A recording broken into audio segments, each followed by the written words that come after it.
It's Friday, the 21st of October. My name's Juan Brown. You're watching the Blanco Lirio channel. And on Wednesday, 19 October, an F-35A went down at Hill Air Force Base, Ogden, Utah, with the pilot safely ejecting. Here's what we know so far. This video clip was sent in from a Blanco Lirio viewer showing the aftermath of the crash and the ensuing 8 to 10 acre brush fire that the crash caused. This is looking south towards the north end of the Hill Air Force Base runway located up on that bluff. Hill Air Force Base, located in Ogden, Utah, just east of the Great Salt Lake and west of the mountains. This crash occurred on the north end of the air base. This video was shot from right over here, looking south, showing the impact somewhere right over in this area. And that is runway 14. So you folks there that live in Ogden, do these guys, when they're landing to the south, do they usually do a left-hand close pattern for runway 14? Because it appears to me that this would be somewhere in the pattern to land for runway 14 when this accident occurred. This F-35A was assigned to the 388th Fighter Wing, and here's a statement from the 388th Fighter Wing, Hill Air Force Base, Utah. At approximately 6:15 yesterday, an F-35A Lightning II from the 388th Fighter Wing crashed at the north end of the runway at Hill Air Force Base. On and off base emergency crews responded immediately. The pilot, ejected from the aircraft, was taken to a local hospital for observation and was treated and released last night. The crash occurred in an 8 to 10 acre brush fire that was contained by fire crews from Hill Air Force Base and surrounding communities. Right now, we're very thankful there were no serious injuries, said Colonel Craig Andrel of the 388th Fighter Wing, the 388th Fighter Wing commander. Our pilot's safe and everyone on the ground is safe, and it doesn't look like there was any other serious damage. 5 F-35s from the 388th Fighter Wing were diverted to Salt Lake City International Airport and returned to the base soon. Other local flying at the Hill Air Force Base has been canceled today, and the decision on when local flying will resume has yet to be made. So they did a really quick safety stand down. This is the first Air Force F-35A that has crashed at Hill Air Force Base, and the first crash at Hill since that F-16 crashed in 2009 on that night training mission. And this is important. A lot of folks have contacted me saying they've saw this accident. It's in a fairly populated area. Eyewitnesses, or those that have found anything that may be related to the mishap, should call 801-777-0911 or email them, and here's the email address, and let them know what you saw. And providing this information is voluntary and will not be disclosed outside of official channels. So if you witnessed any part of this, and I know some of you have, be sure you call those numbers and tell them what you saw, because you need to corroborate this great eyewitness of, what is his name?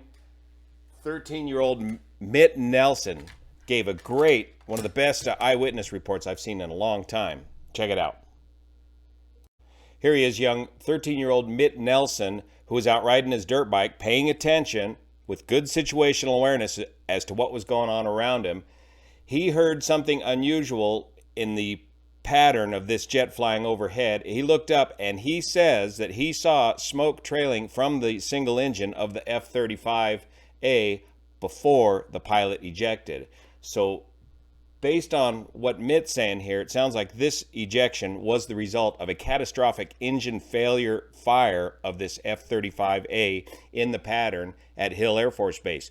Of course, this aircraft was returning from a routine training mission, and typically what they do after a training mission is burn the last bit of fuel by beating up the pattern and doing multiple overhead approaches, visual approaches, and that apparently was the case when this accident occurred. Thanks, Mitt. Good job. In the same news broadcast, Colonel Craig Anderley said that the pilot made his best effort to avoid any buildings, and I usually take those statements with a bit of a grain of salt because these events unfold so rapidly, especially if you're in the pattern, in the landing pattern, that it's very difficult for the pilot to do much to control the aircraft once this series of events begins to unfold to avoid any buildings. It's just lucky that he was in the pattern in the relatively unpopulated portion of the base when this accident occurred. The F-35 series of aircraft is our top-of-the-line air superiority fighter in the U.S. Air Force inventory and worldwide, with over 840 of these aircraft built so far. There's been 7 major hull losses and a couple other notable losses of this aircraft over the years. Here in the United States, according to Wikipedia, we have had 302 F-35s delivered, with 1,763 of these aircraft planned to be delivered. Marines have got 114 of them delivered, and the Navy 26 delivered. And these aircraft have been delivered throughout the world to various air forces. The U.S. Air Force Safety Investigation Team will jump into action here. This is a great breeding ground for accident investigators via the military here, and is where some of the best NTSB accident investigators come from. This process will take anywhere from 2 to 3 months and will include a classified version of the accident report, where safety privilege ensures that the board's analysis, conclusions, and recommendations are shared only on a need-to-know basis for mishap prevention, and they cannot be used for disciplinary action, public release, or any other mishap prevention purposes. But alongside that investigation may run a separate accident investigation board that may or will release information to the public to find out what happened to this F-35A.